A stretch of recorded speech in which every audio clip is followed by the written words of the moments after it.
So, in my opinion, the discussion and the TED Talk that we watched about malaria kind of ties in similarly, but not directly to what I would think of as the lethal gift of livestock.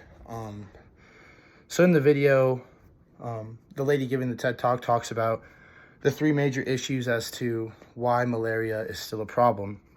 And the first issue is, it's more of a chemistry, biology-based problem where these parasites that cause malaria in these mosquitoes have 7 different life stages where they change their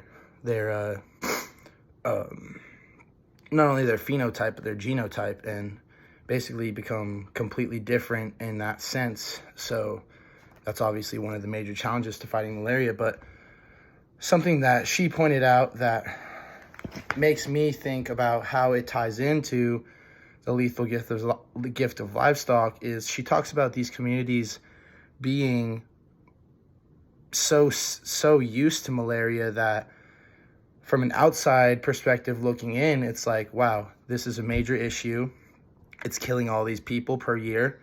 This is something that we need to address. But for the individuals that are actually affected by malaria, for them, it's just like an everyday sickness. And she referred to, what if someone came and said, oh, during cold and flu season, you guys should wear masks and that'll help limit cold and flu spread, and no one would do it. And so that's kind of the similar idea with, these mosquito nets have proven to help prevent malaria. But for the people in these malaria abundant places, it's just part of their everyday life, and it's just something that they deal with. And so that in turn reminds me of, the lethal gift of livestock, which I would put it as, we have livestock, chickens, cows, pigs, this, that, or whatever, and we rely on them so much for food, for resources, for maintaining our civilization that we are almost forced to put up with some of these lethal diseases and sicknesses that come along with owning these livestock. And so a situation or a hypothetical that was raised for the malaria is, well, why don't you just,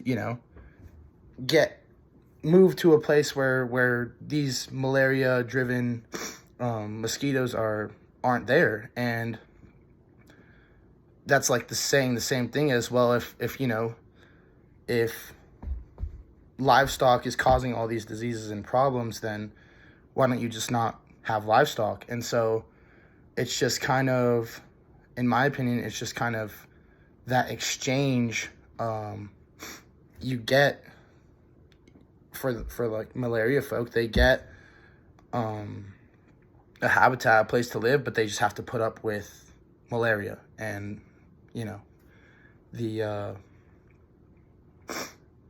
troubles that come with it. And so that's kind of similar, in my opinion, to the lethal gift of livestock, which is, in order to have all this livestock and all these resources, it comes at a cost.